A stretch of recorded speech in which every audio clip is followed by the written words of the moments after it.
उसने खुद के लिए कुछ नहीं मांगा। होटल में वेटर बनकर काम किया, सिर्फ इसलिए कि उसकी पत्नी अफसर बन सके। सपना पूरा हुआ, लेकिन उसी होटल में ड्यूटी के दौरान उसने अपनी अफसर पत्नी को किसी और अधिकारी के गले लगे देखा।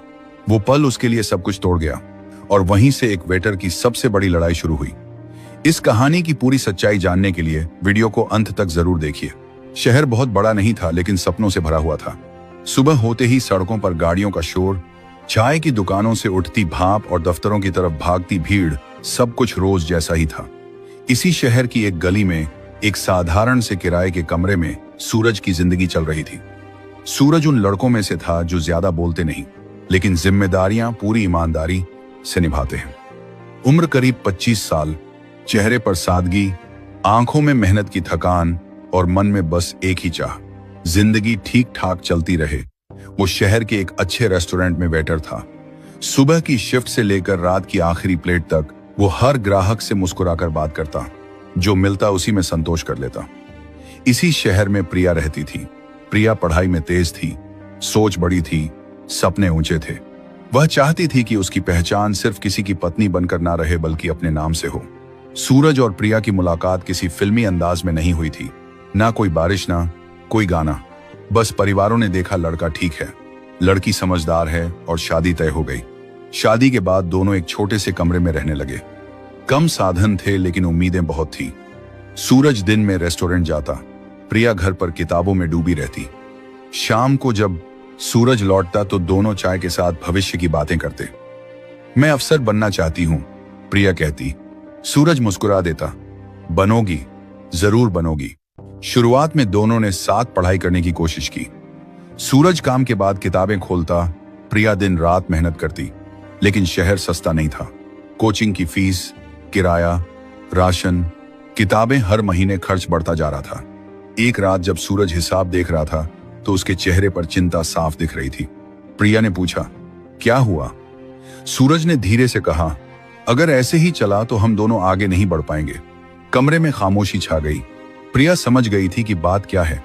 कई रातें बिना ठीक से सोए निकल गई। फिर एक सुबह सूरज ने फैसला कर लिया। उसने कहा, प्रिया, हम दोनों में से किसी एक को रुकना पड़ेगा, और वो मैं रहूंगा। प्रिया चौंक गई। नहीं सूरज, हम कोई रास्ता निकाल लेंगे। लेकिन सूरज का मन साफ था। तुम्हारे सपने बड़े हैं, मेरे नहीं। मैं काम कर लूंगा, तुम पढ़ो। उस दिन सूरज ने अपनी पढ़ाई बंद नहीं की थी। उसने अपने हिस्से का सपना किसी और को दे दिया था, और यहीं से एक त्याग की नींव पड़ी, जिसका अंजाम अभी किसी ने सोचा भी नहीं था।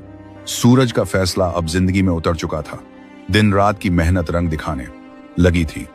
प्रिया की पढ़ाई पूरी हुई। कुछ ही समय में उसका चयन हो गया, पहली पोस्टिंग एसडीएम के रूप में। उस दिन सूरज ने रेस्टोरेंट से छुट्टी ली थी। प्रिया जब ऑफिस जाने के लिए तैयार हुई तो सूरज उसे दरवाजे तक छोड़ने गया। उसकी आंखों में गर्व था, प्रिया के चेहरे पर आत्मविश्वास। शहर में लोग पहचानने लगे थे, एसडीएम साहिबा के पति हैं। धीरे धीरे हालात सुधरने लगे। पुराना कमरा बदला, थोड़ा बड़ा घर लिया गया। जरूरतें अब बोझ नहीं रही। प्रिया रोज ऑफिस जाती, सूरज होटल में काम करता।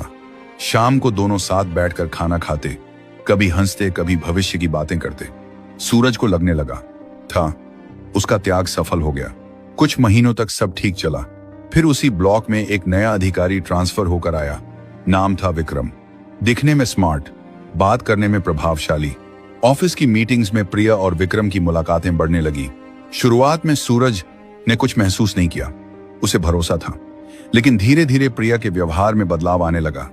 अब वह ऑफिस की बातें ज्यादा करने लगी, कभी किसी मीटिंग का जिक्र, कभी उसी अधिकारी का नाम। सूरज सुनता रहा। एक दिन प्रिया ने कहा, आज ऑफिस के काम से बाहर खाना है। सूरज ने सिर हिला दिया। उसे क्या पता था कि वही दिन सब कुछ बदल देगा। उस शाम होटल में भीड़ ज्यादा थी। सूरज ड्यूटी पर था। मैनेजर ने कहा, वीआईपी टेबल संभालना। सूरज ट्रे लेकर हॉल में बढ़ा, और वहीं उसकी नजर ठहर गई। टेबल पर प्रिया बैठी थी, उसके सामने विक्रम था। दोनों के बीच दूरी कम थी, बातों में अपनापन था। प्रिया हंस रही थी खुलकर। सूरज के हाथ थरथरा गए। प्रिया ने उसे बातें चढ़ गई हैं देख लिया एक पल के लिए, लेकिन उस पल में न घबराहट थी, न चौंकना, जैसे यह सब छुपाने की जरूरत ही नहीं रही हो। सूरज चुपचाप पीछे हट गया। किचन के कोने में खड़ा होकर वो देर तक सांस संभालता रहा। उसने किसी से कुछ नहीं कहा। उस दिन सूरज को पहली बार समझ आया, सिर्फ हालात ठीक होना रिश्ते के ठीक होने की गारंटी नहीं होते।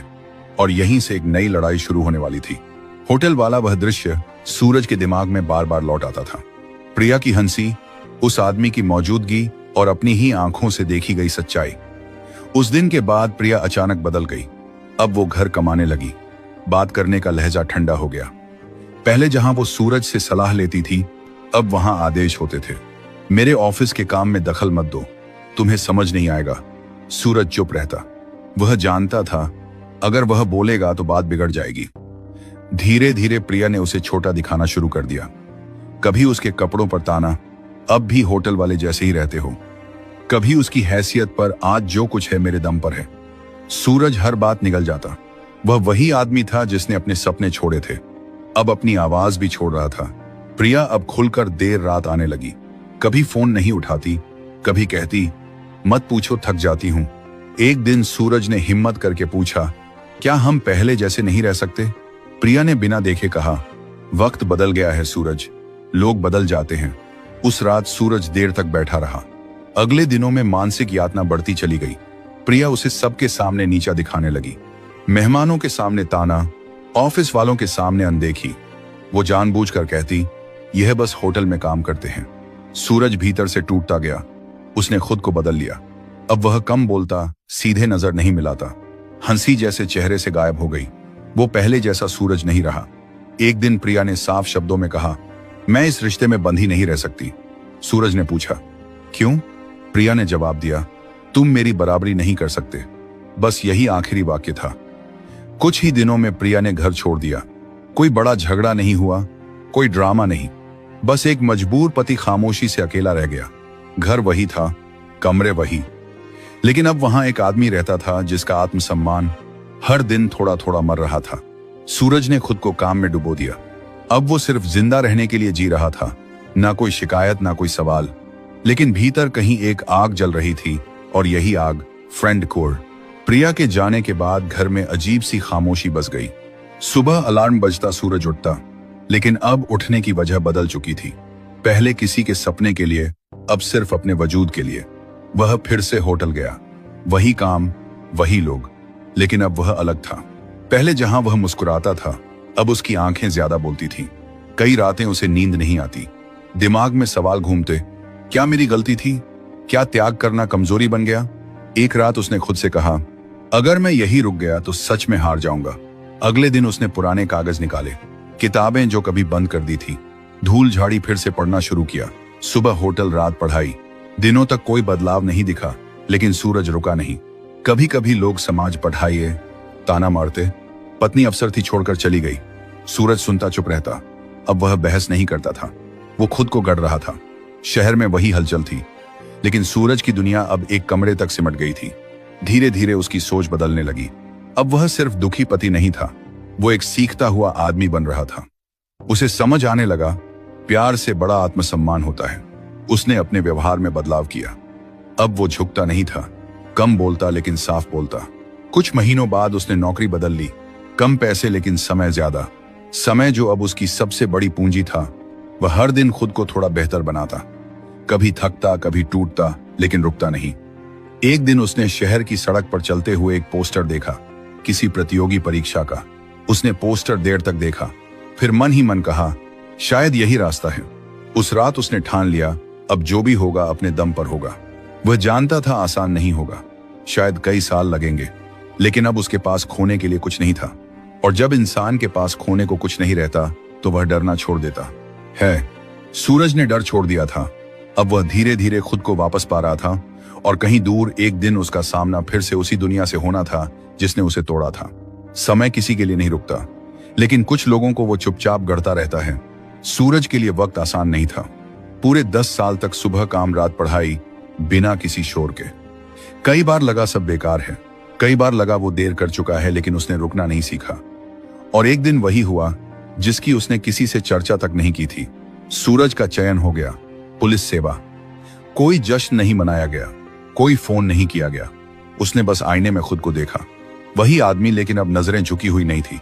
समय बीतता गया, ईमानदारी से काम, बिना दबाव, बिना सिफारिश। धीरे धीरे उसकी पहचान बनने लगी। और फिर एक दिन वो आदेश आया, एसपी के रूप में उसी जिले में तैनाती, उसी शहर में जहां उसने सब कुछ खोया था। पहले दिन ऑफिस पहुंचा, फाइलें, अधिकार, सलामी। लेकिन सूरज के चेहरे पर कोई घमंड नहीं था। कुछ ही हफ्तों में उसे कई पुरानी फाइलें सौंपी गई। उनमें से एक फाइल ने उसका ध्यान खींचा। जमीन घोटाले की जांच, फर्जी आदेश, दबाव में पास की गई फाइलें। नाम सामने आया विक्रम और साथ में कुछ दस्तावेजों पर प्रिया के हस्ताक्षर। सूरज ने फाइल बंद की, गहरी सांस ली। यह बदला नहीं था, यह कानून था। उसने जांच शुरू करवाई, सबूत इकट्ठा हुए, रिकॉर्ड खंगाले गए। कोई निजी मुलाकात नहीं, कोई आरोप नहीं, सिर्फ नियम। एक दिन दोनों को नोटिस भेजा गया। ऑफिस में प्रिया सूरज के सामने खड़ी थी। वर्दी में उसकी आंखों में पहली बार घबराहट थी। विक्रम की आवाज कांप रही थी। सूरज ने उन्हें देखा, लेकिन कुछ नहीं कहा, सिर्फ फाइल की तरफ इशारा किया। कानूनी प्रक्रिया पूरी हुई। विक्रम निलंबित हुआ, प्रिया पर कार्रवाई हुई। कोई अपमान नहीं, कोई बदला लेने वाला वाक्य नहीं, बस न्याय। कार्रवाई के बाद प्रिया ने बाहर निकलते हुए कहा, अगर उस दिन तुमने खुद को ना बदला होता। सूरज ने पहली बार शांत आवाज में जवाब दिया, मैं तुम्हारे लिए नहीं बदला, मैं अपने लिए खड़ा हुआ। प्रिया चुप रह गई। सूरज अपनी कुर्सी पर बैठा, खिड़की से बाहर देखा। शहर वही था, सड़कें वही, लेकिन अब वो आदमी बदल चुका था, जिसे कभी मजबूरी ने चुप कराया था। आज उसी मजबूरी से उसकी पाचार बॉन्सा में देखते हुए ताकत बनी थी, और यही उसकी असली जीत थी। जांच आगे बढ़ चुकी थी। जो नाम पहले फाइलों में दबे थे, अब खुलकर सामने आ रहे थे। सबूत एक के बाद एक जुड़ते गए। प्रिया को पूरा भरोसा था, सूरज उसे बचा लेगा। वह जानती थी कि सूरज अब एसपी है। उसका एक इशारा बहुत कुछ बदल सकता था।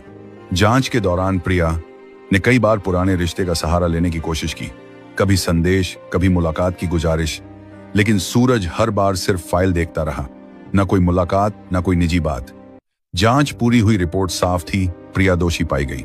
सरकारी आदेश निकला, निलंबन और साथ ही 3 महीने की न्यायिक हिरासत।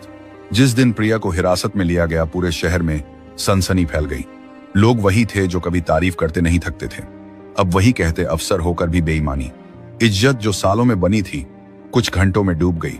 प्रिया को अब भी उम्मीद थी, सूरज कुछ करेगा, लेकिन सूरज ने कुछ नहीं किया। जेल की 4 दीवारी में प्रिया पहली बार अकेली पड़ी थी। विक्रम भी अब उसके साथ नहीं था। जांच का दबाव बढ़ा तो वह चुपचाप उसकी जिंदगी से निकल गया। ना कोई फोन, ना कोई सहारा। प्रिया टूट चुकी थी। जेल से छूटने के बाद उसने आखिरी कोशिश की। वो सूरज के घर पहुंची। दरवाजा खुला, सूरज सामने खड़ा था, शांत, स्थिर। प्रिया की आवाज कांप रही थी, मैं गलत थी, लेकिन अब मेरे पास तुम्हारे अलावा कोई नहीं है। सूरज ने उसे देखा बहुत देर तक, फिर बोला, धीरे लेकिन बेहद साफ, जब तुमने मुझे छोड़ा था तब भी मैं अकेला था। प्रिया की आंखों में आंसू आ गए, तब तुम सही थी। सूरज ने आगे कहा, और आज मैं। प्रिया कुछ कहना चाहती थी, लेकिन शब्द नहीं बचे थे। सूरज ने आखिरी बात कही, गलत के साथ खड़े होना मेरी वर्दी नहीं, मेरी जिंदगी के भी खिलाफ है। दरवाजा बंद हो गया। प्रिया वही खड़ी रह गई। जिस आदमी को उसने कभी कमजोर समझा था, वही आदमी आज सबसे मजबूत निकला। और सूरज वो पीछे मुड़ा, अपनी कुर्सी पर बैठा और फाइल खोल ली। उसके लिए अब कोई बदला नहीं था, कोई पछतावा नहीं था, सिर्फ न्याय। और शायद यही उसकी सबसे बड़ी जीत थी। अगर यह कहानी आपके दिल को छू गई हो तो कमेंट बॉक्स में अपनी राय जरूर लिखें। साथ ही यह भी बताइए कि आप किस जगह से यह कहानी देख रहे हैं।